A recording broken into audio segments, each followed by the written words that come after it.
The Serengeti is among the finest places to see. Its stunning landscape looks just like a dream. With many creatures, strong, tall, fast, and shaped oddly, it is a pretty tough place, but we like to think of it fondly. One summer there was a terrible drought. Lakes began to shrink and rivers dried out. Water became so hard to come by that animals got very angry or started to cry. Giraffes got to talking one night over a meal.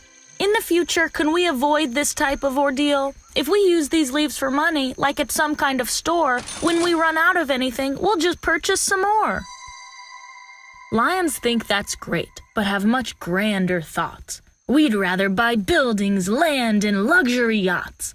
They convinced the other animals to help with the plan. Everyone was busy and going to parties on the weekend. But the lions of the Serengeti saw problems from the start. The trees used for building were many miles apart. One lion, called Don, was bolder than the rest. He put some of his vulture friends to the test. "Hey, you can see a lot farther than me. Why don't you fly around and find me more trees?" The vultures set out, but didn't travel very far. They found a whole rainforest on Madagascar. Deep within the island, negotiations took place between Don and the Lizard King, who met face to face. Don roared, "You've never tasted leaves like these." The Lizard King shook his hand and started delivering trees. Back home, Don was a hero. He was simply the best. The animals loved their new lifestyle and all the excess. With more time on their hands and leaves to spend, they didn't worry about the leaf supply coming to an end. On the island, the lizards became good at what they were doing. They then started making their own yachts and buildings. But it wasn't so easy having signed Don's contract. So they stopped sending trees and actually, they wanted their stuff back. Don was furious that things weren't going his way. He hated the lizards and told everyone to be afraid. "The lizards are terrible and want to take back our trees. Things aren't as simple as they used to be.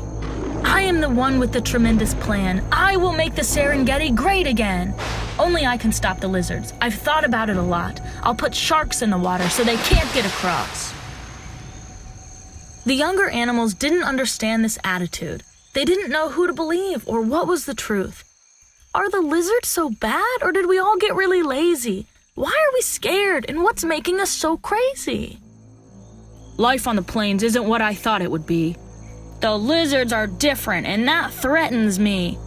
The giraffes can't knock leaves down whenever they want. I simply like being angry, but at what? I forgot." But don't you see? With water full of sharks, we really trap ourselves in. Why would anyone want to talk to us again?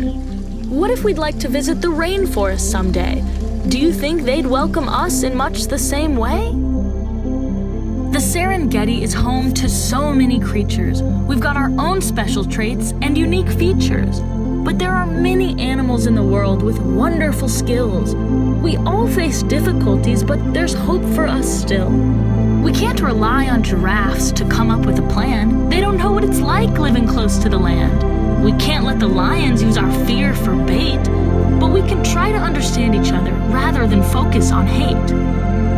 Let's take a crack at the challenges at hand. Use our skills and creativity to help each other as best we can. We must search for new answers to the problems we face.